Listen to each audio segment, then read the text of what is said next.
In today's top story, President Joe Biden makes a passionate plea for stronger gun laws in the United States. Let's dive into the details. Despite facing significant obstacles in Congress, President Biden believes America has reached a tipping point in the fight for gun control. Speaking at the National Safer Communities Summit, he emphasized the power of the gun violence prevention movement. President Biden highlighted the more than 20 executive actions his administration has taken since taking office to address mass shootings. He emphasized that tackling crime means addressing gun violence head-on. Disturbingly, firearms have become the leading cause of death for children in the United States, surpassing even automobile accidents and cancer. The president recalled how the 1994 assault weapons ban, which he helped draft, significantly reduced mass shootings. However, when the ban expired under President George W. Bush, mass shootings surged again. President Biden called for the repeal of the Protection of Lawful Commerce in Arms Act, which shields gun manufacturers from lawsuits.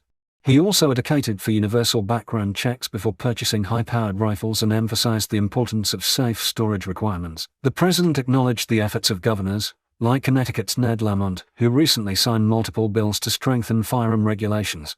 He praised states such as Illinois and Washington for implementing assault weapon and ghost gun bans, as well as the adoption of red flag laws in 21 states. While the prospects of a federal assault weapons ban are uncertain, President Biden reassured gun safety advocates that he will never stop fighting.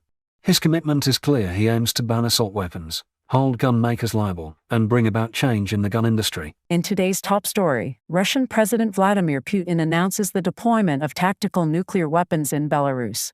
Let's delve into the details. In a forum, President Putin revealed that Russia has stationed a first batch of tactical nuclear weapons in Belarus. He emphasized that these weapons would only be used if Russia's territory or state was threatened. The U.S. government, however, states that there is no indication of Russia planning to use nuclear weapons against Ukraine.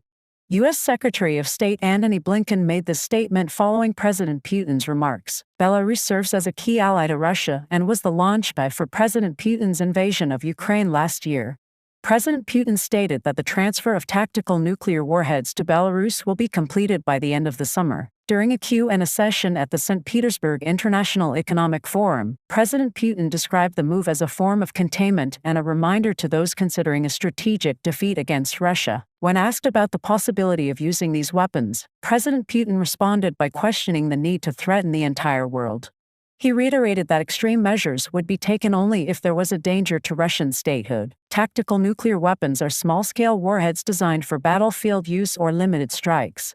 They aim to destroy specific enemy targets without causing extensive radioactive fallout. In other news, African leaders, who are visiting Kyiv as part of a peace initiative, faced a Russian missile attack during their stay in the city. South African President Cyril Ramaphosa called for de-escalation and negotiations for peace, emphasizing the need to understand the plight of the Ukrainian people. Ukrainian President Volodymyr Zelensky, however, expressed the view that diplomatic isolation of Russia was necessary to convey the international community's condemnation of the invasion. President Putin restated his belief that Ukraine's counteroffensive would fail, claiming that they were running out of their own military equipment and relying on Western-donated resources. Ukrainian authorities refute these claims, stating that they are making progress in recapturing territory in eastern and southern Ukraine. A devastating tornado has struck the town of Periton, leaving destruction and loss in its wake.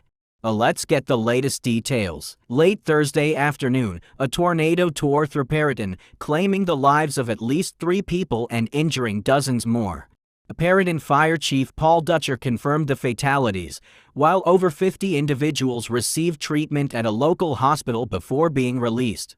However, some patients required transfers to nearby medical facilities. Drone footage captured by the Weather Channel reveals the widespread devastation.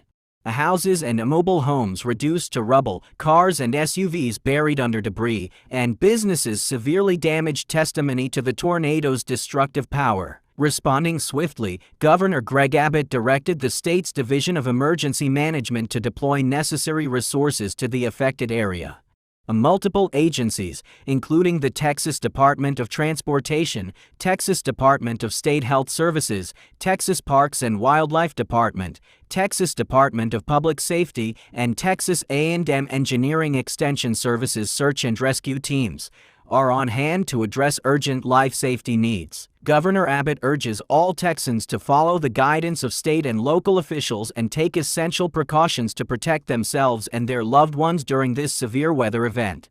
The state remains ready to provide additional resources as needed. Texas Agriculture Commissioner Sid Miller emphasizes that his agency is closely monitoring the situation and stands ready to assist in the recovery efforts. The Amarillo Division of the National Weather Service is dispatching a crew to assess the extent of the damage. We await their report, which will be shared as soon as possible. Our thoughts and prayers go out to the residents of Perryton affected by this devastating tornado. Stay tuned for updates on the recovery efforts. Thank you for watching, and please like, comment, and subscribe for more news updates. Good night.